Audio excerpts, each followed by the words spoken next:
Hello students, welcome back. Today in this video we will learn about the French Revolution and the idea of nation. French Revolution इस chapter को class 9th में हम detail में पढ़ चुके हैं. Just a short recap करेंगे यहाँ पर जिससे कि चीज़ों को समझना इजी हो जाए. फ्रेंच रिवॉल्यूशन में हमने पढ़ा there was absolute monarchy in France. People had faith in divine rights of the king. हमने फ्रेंच सोसाइटी के बारे में भी समझा, कैसे 3 स्टेट्स में डिवाइड था फ्रांस, कैसे डिवाइड थी फ्रांस की society. First and second states were the privileged group and exempted from paying most of the taxes. And the third state was burdened, or we can say overburdened, with the heavy tax. With the passage of time, कैसे एक background तैयार हुआ French revolution के लिए, कैसे middle class ने एक important role play किया, इंटेलेक्चुअल्स ने कैसे फ्रेंच पीपल के अंदर रैशनैलिटी को डेवलप किया, अवेयरनेस लेकर आए, और फाइनली फ्रेंच रिवॉल्यूशन हुआ. और जो एब्सोल्यूट मोनार्की थी, कैसे वो एब्सोल्यूट मोनार्की से कॉन्स्टिट्यूशनल मोनार्की तक पहुंची, और फिर कैसे कॉन्स्टिट्यूशनल मोनार्की के बाद फ्रांस जो है वो एक रिपब्लिकन नेशन में बदल गया. इन सारी चीज़ों को हम पढ़ चुके हैं. अब फ्रांस एक रिपब्लिक नेशन तो बन गया था, लेकिन वहाँ के लोगों में जो कि इतने दिनों से डिफरेंट सेक्शन से बिलोंग करते थे, डिफरेंट स्टेट से बिलोंग करते थे, उनके अंदर यूनिटी कैसे लाई जाए, एक सेंस ऑफ कलेक्टिव आइडेंटिटी कैसे डेवलप की जाए, तो उसके लिए कुछ स्टेप्स लिए गए. जो फादरलैंड और द सिटीज़न का जो कंसेप्ट था वो वहाँ डेवलप हुआ. जैसे हमारे देश में जब हमने नेशनलिज्म इन इंडिया जब हमने पढ़ा तो हमने ये देखा कि हमारे यहाँ भी यूनिटी नहीं थी. फैक्शंस थे, लोग डिवाइडेड थे, कन्फाइन थे अपने पर्टिकुलर रीजन तक ही. तो उन बाउंड्रीज़ को ओवरकम करके कैसे उन्हें हम यूनाइट करें, इसके लिए हमारे देश में भी बहुत सारे प्रयास हुए थे. और उसके तहत ही भारत माता की पोर्ट्रेट बनाई गई, लोगों को एसोसिएट करा गया कि ये हमारी भारत माता हैं, ये हमारी मातृभूमि है, जन्मभूमि है हमारी, और इसी भारत माता के लिए हमें अंग्रेज़ों के खिलाफ आवाज़ उठानी है, उनका विरोध करना है. तो जब एक विजुअल इम्पैक्ट आया लोगों के दिमाग में, जब उनकी कनेक्टिविटी हुई किसी एक पिक्चर से, जब वो एसोसिएट हुए, तो उनके अंदर कलेक्टिव बिलोंगिंगनेस की फीलिंग ने जन्म लिया. और फिर क्या था, फिर तो पूरे उस समय के जो हमारे फ्रीडम फाइटर्स हैं, जो कॉमन पीपल थे, वो सब अपनी जान की बाजी लगा दिए उस भारत माता को आज़ाद कराने के लिए. कुछ ऐसा ही कंसेप्ट यहाँ पर भी आया, फ्रांस में भी आया. इन्होंने माँ का कंसेप्ट ना लेकर के फादरलैंड का कंसेप्ट लिया, और अब वहाँ के लोग सिटीज़न वर्ड का इस्तेमाल कर रहे थे, क्योंकि मोनार्की ख़त्म हो चुकी थी. अब वो सब्जेक्ट नहीं थे, बल्कि अब एक इंडिपेंडेंट नेशन के सिटीज़न थे. क्या डिफरेंस है सब्जेक्ट और सिटीज़न में? Subject is bound to follow the order of the rulers. Subject के पास कोई अधिकार नहीं होता, और ये हमने देखा है, बहुत ही अच्छे तरीके से हमने देखा है कि कैसे जब लुई 16 का शासन था फ्रांस में, तो कोई अधिकार नहीं था थर्ड स्टेट के पास. First and second states were the privileged section of the society, but the third state was living without any right. केवल उनकी ड्यूटीज़ थी, और कैसी ड्यूटीज़? टैक्स पे करना है उन्हें, सर्व करना है फर्स्ट एंड सेकेंड स्टेट को. तो दे वर सब्जेक्ट. लेकिन अब फ्रांस बदल चुका था, सीन बदल चुका था. अब जो वहाँ की जनता थी वो एक सब्जेक्ट नहीं बल्कि सिटीज़न थी, जिसकी ड्यूटीज़ थी नो डाउट, लेकिन उन ड्यूटीज़ के साथ ही साथ उन्हें कुछ अधिकार भी मिले हुए थे. हमारे देश में भी तिरंगा, ट्राई कलर फ्लैग डिज़ाइन किया गया था. फ्रांस में भी ऐसा हुआ। New French flag was designed, that was also try colour. अब मोनार्की खत्म हो चुकी थी, मोनार्की खत्म हो चुकी थी, एडमिनिस्ट्रेशन का पावर किसके पास जाना था? इसके लिए फॉर्मेशन ऑफ नेशनल असेंबली हुई, नेशनल असेंबली के पास ये पावर आया। साथ ही साथ new hymns were composed and oaths were taken. Hymns का मतलब मंत्र होता है। अब ये मंत्र कैसा लिखते होंगे, जहाँ तक मैं सोचती हूँ ये कुछ ऐसी इनकी कंपोजिशन होती होगी जहाँ पर अपने देश को ग्लोरीफाई किया जाता होगा, जहाँ उसकी, जैसे हम भारत वंदना करते हैं, ये भी अपने देश के सम्मान में, देश की प्रशंसा में कुछ लिखते होंगे, कुछ कंपोज करते होंगे। और ओथ्स वर टेकन, प्रतिज्ञा ले रहे थे वहाँ के लोग। किस बात की प्रतिज्ञा? कि ये जो नया देश हमें मिला है, जहाँ जो ये नेशन स्टेट है हमारा, जहाँ हम कलेक्टिव आइडेंटिटी के साथ रह रहे हैं, उस देश की तरक्की के लिए, उसकी प्रोग्रेस के लिए, डेवलपमेंट के लिए पूरा प्रयास करेंगे। एक सेंट्रलाइज्ड एडमिनिस्ट्रेटिव सिस्टम सेटअप किया गया जिससे किसी भी तरीके के डिस्क्रिमिनेशन को ख़त्म किया जा सके। इंटरनल कस्टम ड्यूटीज़ जो थी, ड्यूज़ जो थे, उनको ख़त्म कर दिए गए। क्या थे ये सब? डिफरेंट रीजन्स में अलग अलग रूल्स एंड रेगुलेशंस थे। बहुत सारे उनके ऊपर ड्यूज़ थे, बहुत सारे वो कर्जों में थे जो थर्ड स्टेट के लोग थे। इन सारी चीज़ों को ख़त्म किया गया और यूनिफॉर्मिटी लाने की कोशिश की गई। Uniform system of weights and measures introduced किया गया। होता क्या था कि जो डिफरेंट रीजन्स थे, वहाँ अगर एक एरिया बदल गया तो वहाँ पर वेट एंड मेजर्स का भी जो क्राइटेरिया था वो भी बदल जाता था। और आप इसको इजीली समझ सकते हो कि अगर यूनिफॉर्म सिस्टम नहीं है, अगर वेट्स एंड मेजर्स में वेरिएशंस हैं, तो ट्रेड करना कितना डिफ़िकल्ट होगा। तो ये एक अच्छी बात लाई गई कि जो वेट की वैल्यू एक रीज़न में होगी, सेम वही दूसरे रीज़न में होगी। फॉर एग्जांपल अगर हम देखें कि अगर 1 kg इज इक्वल टू 1000 ग्राम, अगर ये पूरे ऑल ओवर इंडिया है तो ट्रेड बहुत इजीली किया जा सकता है। लेकिन अगर कुछ स्टेट्स में 1000 ग्राम है, कुछ स्टेट्स में 800 ग्राम है, कुछ स्टेट्स में 750 ग्राम है, तो इमेजिन करके देखो कि ये कितना डिफ़िकल्ट हो जाएगा कैलकुलेशन और कितनी प्रॉब्लम्स आएंगी। तो इसे यूनिफॉर्म किया गया कलेक्टिव आइडेंटिटी बनाने के लिए। और जो रीजनल डायलेक्ट्स थे, और रीजन वाइज जो लोग अपने लोकल एरिया में जो अपनी लोकल भाषा बोलते होंगे, बोली होती होगी उनकी, उसको डिस्करेज किया गया, उसे प्रमोट नहीं किया गया। और उसकी जगह पर ऐसा माना गया कि जो फ्रेंच लैंग्वेज है वो that is the common language of the nation. France में रहने वाले प्रत्येक व्यक्ति को फ्रेंच आना चाहिए और उन्हें फ्रेंच लैंग्वेज में ही कन्वर्सेशन करना चाहिए। तो it was a good way to show the collective identity. In this way we can say France helped to develop the feeling of nationalism in rest of the Europe. France में ये revolution हुआ, absolute monarchy ख़त्म हुई और France Republic nation बना। इसने Europe के दूसरे देशों को बहुत इंस्पायर किया और इसमें फ्रांस से यूरोप तक जो नेशनलिज्म की फीलिंग की जो जर्नी है, उसमें नेपोलियन एक बहुत बड़ा फैक्टर है। नेपोलियन याद है? 9th में हमने पढ़ा था।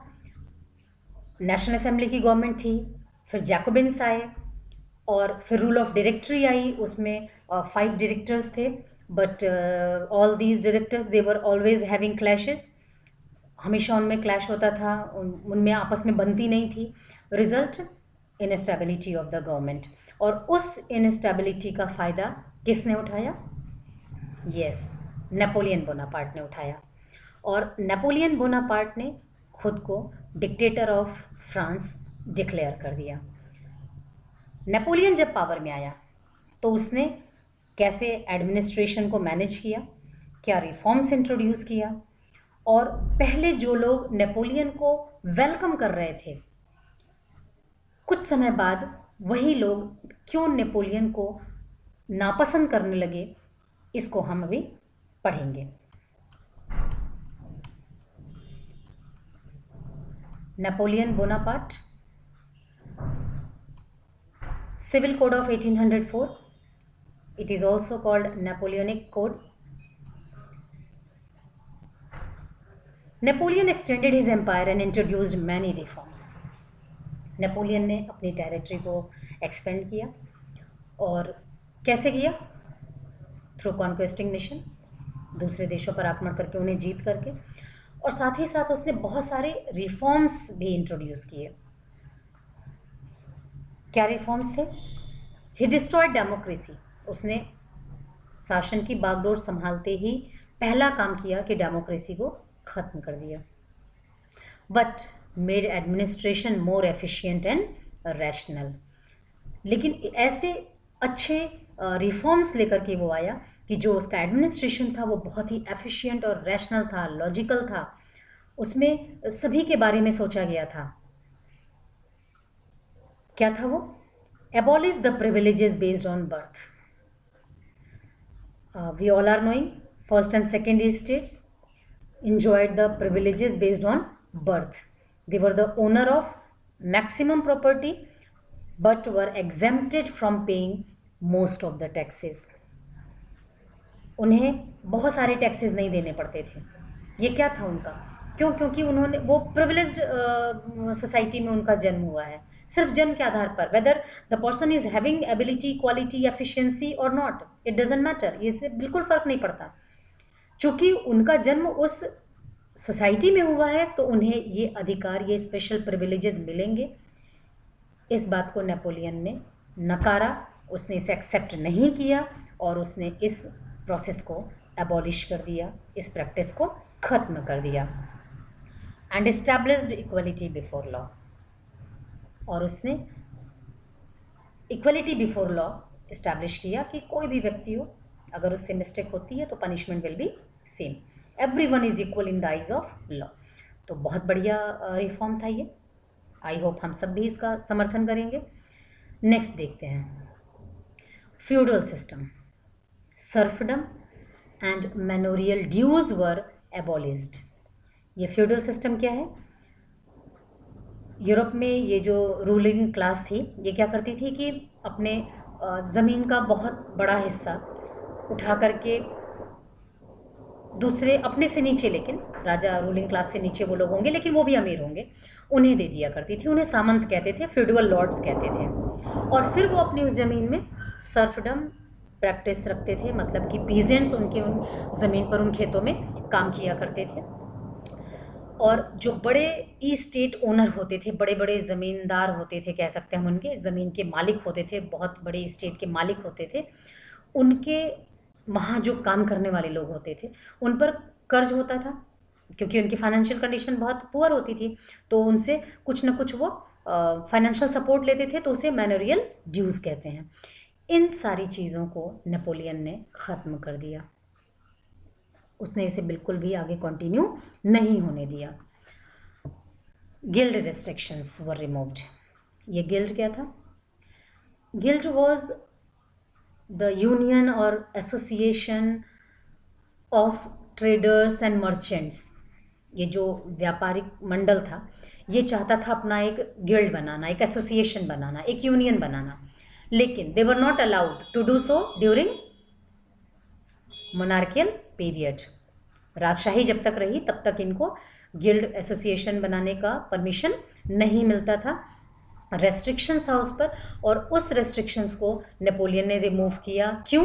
To flourish the trade. उसका मानना था कि जब ये अपना एसोसिएशन बनाएंगे, ये अपनी यूनियन बनाएंगे, तो डेफिनेटली ये प्रोग्रेस के बारे में सोचेंगे, और प्रोग्रेस जब इनका होगा तो डेफिनेटली फाइनेंशियल कंडीशन कंट्री की भी इम्प्रूव होगी, और अगर कंट्री की फाइनेंशियल कंडीशन इम्प्रूव होगी तो वो कंट्री डेफिनेटली पावरफुल होगा। साथ ही साथ उसने ट्रांसपोर्ट एंड कम्युनिकेशन सिस्टम को भी इम्प्रूव किया, और efficient transport and communication system का क्या रोल है ट्रेड में, उसको हम सब बहुत अच्छे से समझते हैं।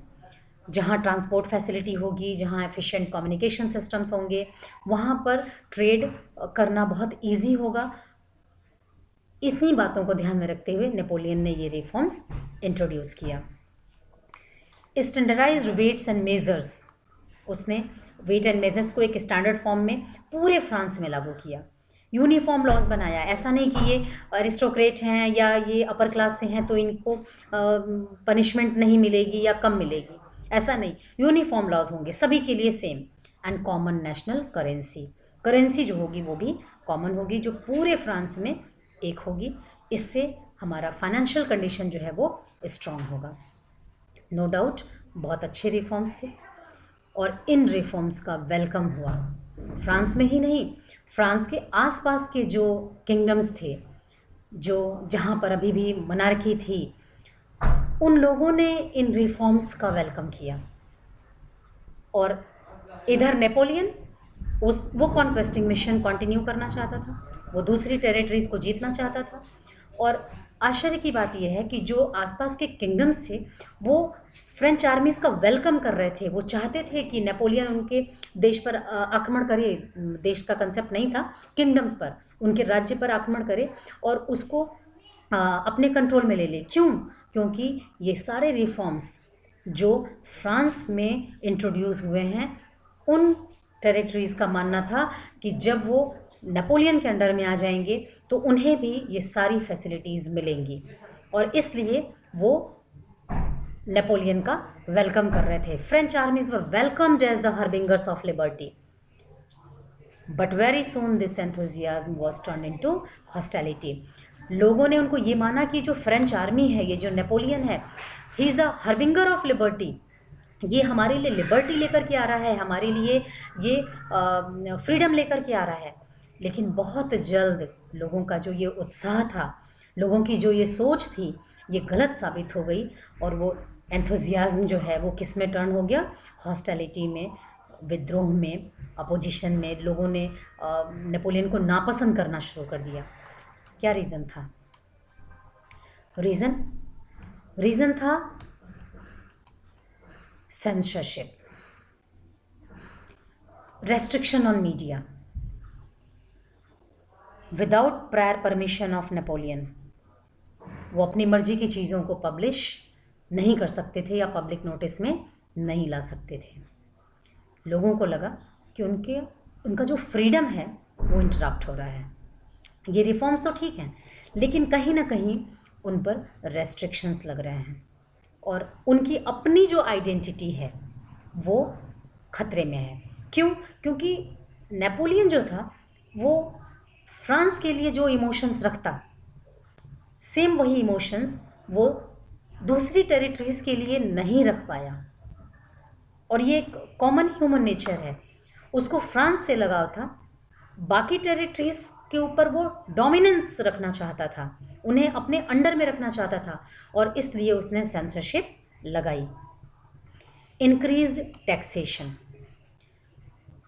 कॉन्क्वेस्टिंग मिशन करना था, आसपास की टेरिटरीज़ को जीतना था, तो युद्ध होगा, वॉर्स होंगे, तो इसमें पैसे की भी ज़रूरत होगी, क्योंकि जो फाइनेंशियली साउंड होगा, जो फाइनेंशियली पावरफुल होगा, वही दूसरे पर शासन कर सकता है।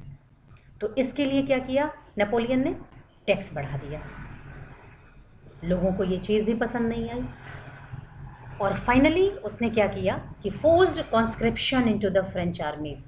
हमने इंडियन रेफरेंस में पढ़ा है, फोर्स्ड रिक्रूटमेंट होता था, ज़बरदस्ती लोगों को सेना में डाल दिया जाता था युद्ध के दौरान। उनकी इच्छा है कि नहीं, whether the person is willing to be the part of army और नॉट, ये पूछना उनसे ज़रूरी नहीं समझा जाता था। नेपोलियन ने भी यही किया, फोर्स्ड कॉन्स्क्रिप्शन किया, लोगों को ज़बरदस्ती सेना में डाला। क्यों? क्योंकि कॉन्क्वेस्टिंग मिशन का उसका एम था, वो सारी टेरिटरीज जीतना चाहता था, तो इसके लिए उसको एक लार्ज आर्मी की ज़रूरत थी और इसलिए वो फोर्स्ड कॉन्स्क्रिप्शन को सपोर्ट करता था। तो ये रीजंस हैं जिनकी वजह से जिस फ्रेंच आर्मी को हार्बिंगर्स ऑफ लिबर्टी के रूप में वेलकम मिला था, उनके प्रति अब फीलिंग ऑफ हॉस्टिलिटी जो है वो इमर्ज हुई। ये था हमारा सिविल कोड ऑफ 1804 और या नेपोलियनिक कोड। इस वीडियो में इतना ही, बाकी हम नेक्स्ट वीडियो में पढ़ेंगे the making of nationalism in Europe. Okay, thanks to everyone.